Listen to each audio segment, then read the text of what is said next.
Hello friends, I am Mr. Ravindra Bhalerao and I welcome you to my channel that is English for Learners.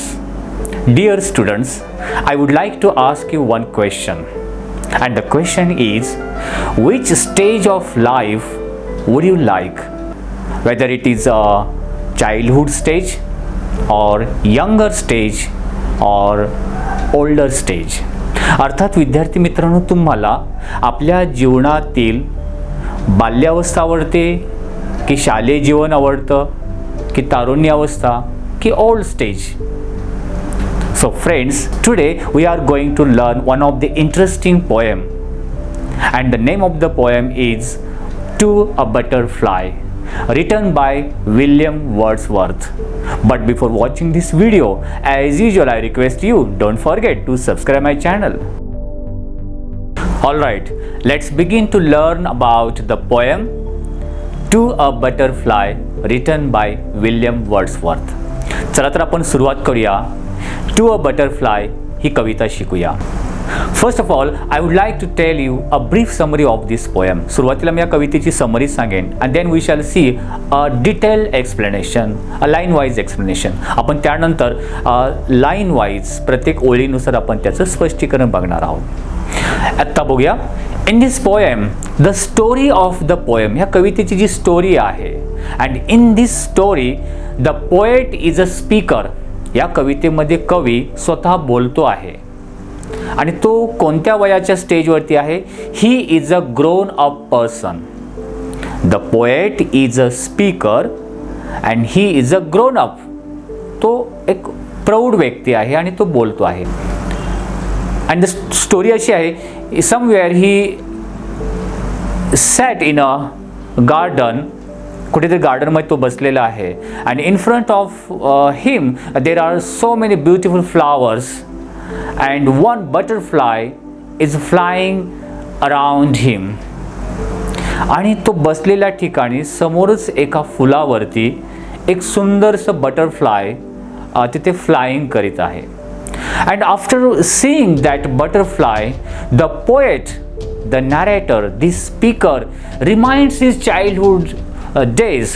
आणि त्या सुंदर फुलाला बटरफ्लायला बघितल्यानंतर कवीला त्याचं बालपण आठवायला लागतं. How he had spent his childhood days and how the childhood days were pleasant. की त्याला हे बालपण आठवते की बालपणीचे दिवस किती सुंदर होते, किती आनंदमय होते. And how he has spent his pleasant or happy childhood days with his sister Emily.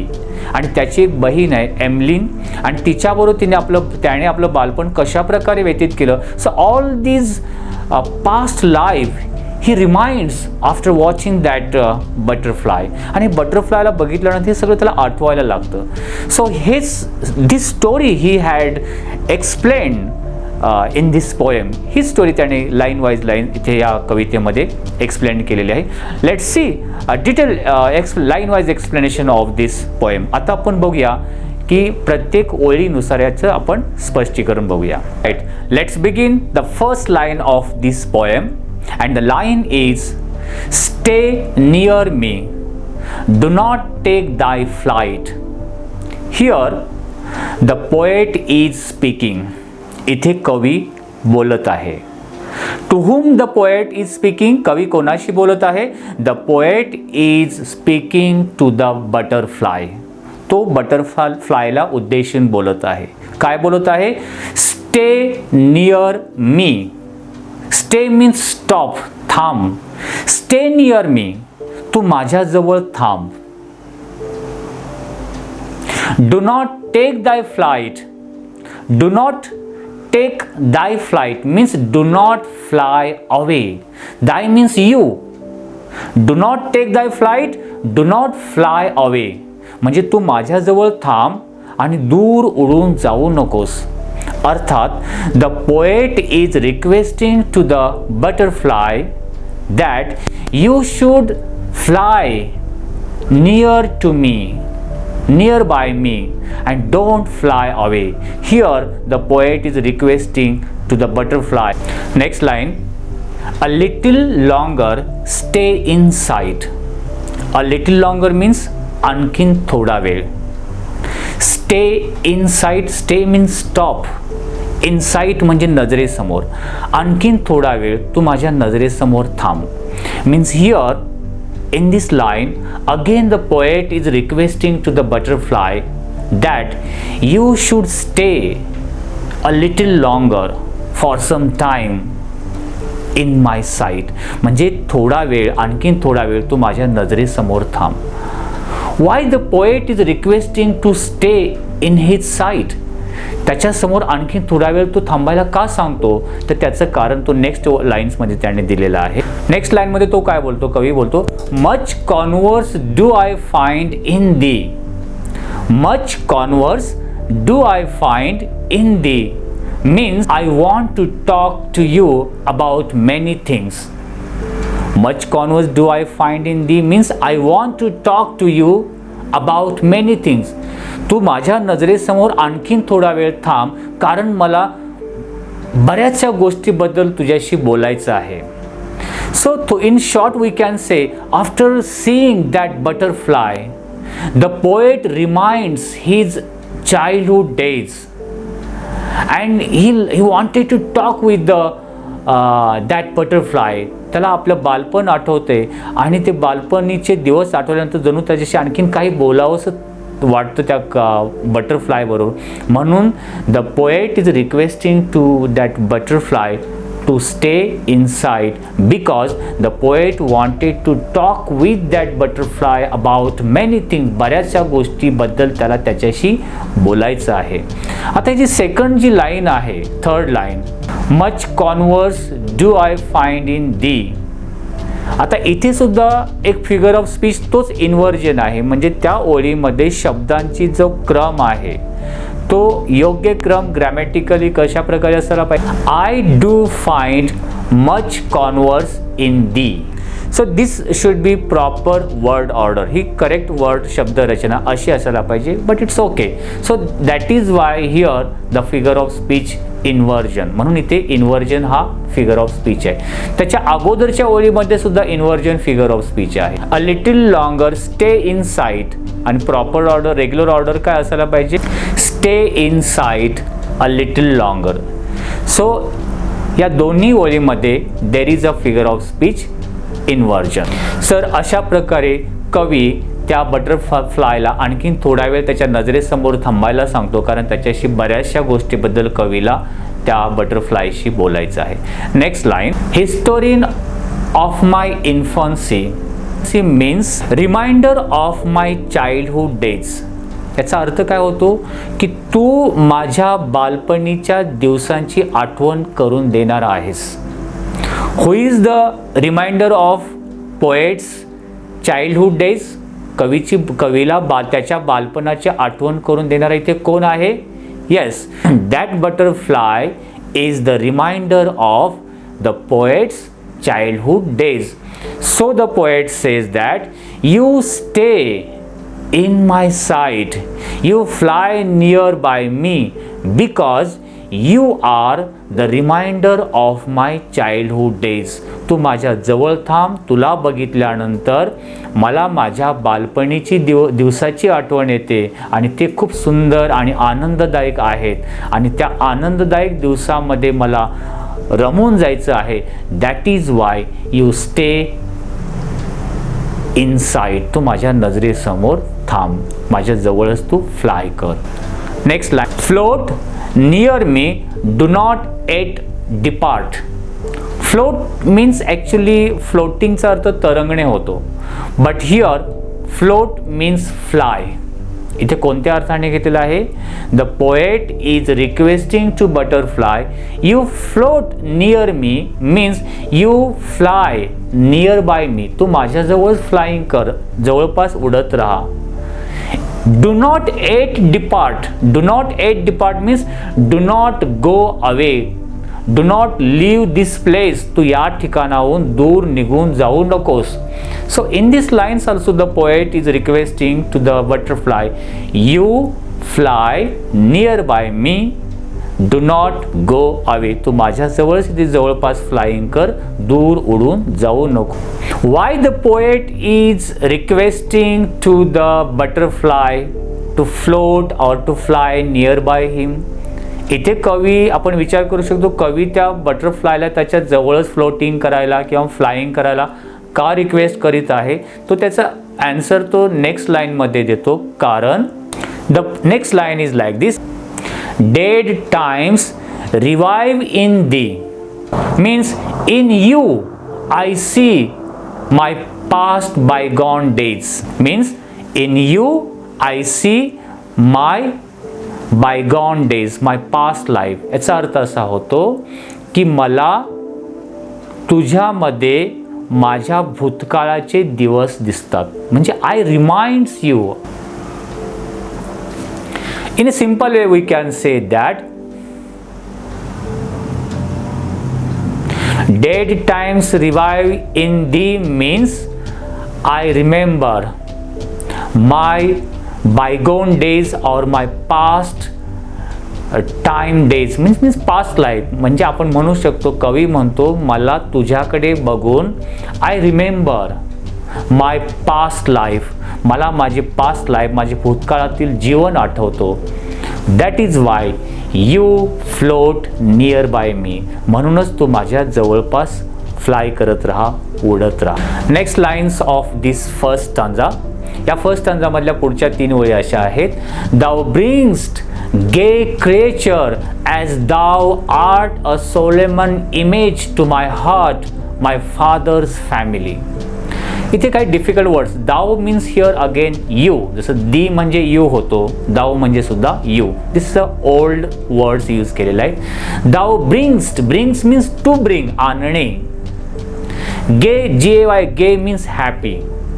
Creature एक कीटक इथे अर्थाने घेऊ शकतो. Thou bringest gay creature as thou art, ART, art means ARE म्हणजे आहे. Let's see the explanation of these lines.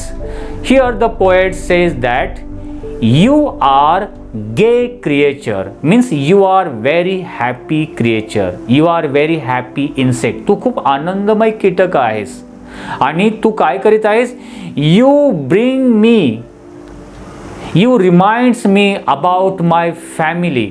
तुला बघितल्यानंतर मला माझ्या फॅमिलीची आठवण येते. How was my family? My family was Solomon. Solomon means it was very serious in nature. माझी family कशा प्रकारे गंभीर स्वरूपाची होती याची तुम्हाला आठवण करून देतोस. हे बालपणीबद्दल तू सांगत आहे. A solemn image to my heart, की माझ्या हृदयामध्ये माझ्या फॅमिलीबद्दल जो गंभीर स्वरूपाची जी इमेज तयार झालेली आहे, that image you brings me, you reminds me, तू मला ती माझ्या फॅमिलीची आठवण करून देत आहेस, असा इथे कवी म्हणतो. आता in these lines there are also figure of speech inversion. इथे सुद्धा जे शब्दांची जो क्रम आहे तो योग्य प्रॉपर नाही आहे, ग्रॅमॅटिकली योग्य क्रम नसल्यामुळे इन्व्हर्जन हा फिगर ऑफ स्पीच झालेला आहे. And the proper word order should be, proper शब्दांची रचना कशी असायला पाहिजे. As thou art gay creature you brings a solemn image of my father's family to my heart. अशा प्रकारे प्रॉपर ऑर्डरमध्ये शब्दरचना पाहिजे आणि ही नसल्यामुळे there is a figure of speech inversion. Alright, let's see the second stanza and the lines are, oh pleasant, pleasant were the days. Here it is very simple. Pleasant means happy. The poet says how the days were pleasant. म्हणजे कवी इथे बोलतो ओ pleasant, अरे ते दिवस किती आनंदमय होते. कोणते दिवस. How my past my childhood days were pleasant. इथे कवीला काय म्हणायचं की माझे बालपणीचे दिवस किती आनंदमय होते, म्हणून तो काय म्हणाला. O pleasant, pleasant were the days the time when in our childish plays. आणि त्या काळामध्ये we use to play a childish game. आम्ही त्या काळामध्ये बालपणीचे खेळ खेळायचो. Here the poet is talking about his childhood days, how he spent the childhood days with his sister. कवीने त्याचे बालपणीचे दिवस आपल्या बहिणी बरोबर एमलिन बरोबर कशा प्रकारे याबद्दल तो सांगत आहे. काय बोलतो ते. The time when in our childish plays my sister Emmeline and I together chased the butterfly. की त्या दिवसामध्ये our games, आमचे खेळ काय होते की टुगेदर, एकत्रित, कोण कोण, मी and my sister Emmeline, we use to chase, मी आणि माझी बहीण एमलिन आम्ही दोघे चेज करायचो, पाठलाग करायचो. कशाचा पाठलाग करायचो? We use to chase the butterfly. त्या छोट्या छोट्या बटरफ्लायना, फुलपाखरांच्या पाठी धावत जायचो, त्यांना पकडण्यासाठी धावायचो आणि त्यांना पकडणं, that was our childhood games. हेच आमचे बालपणीचे खेळ असायचे.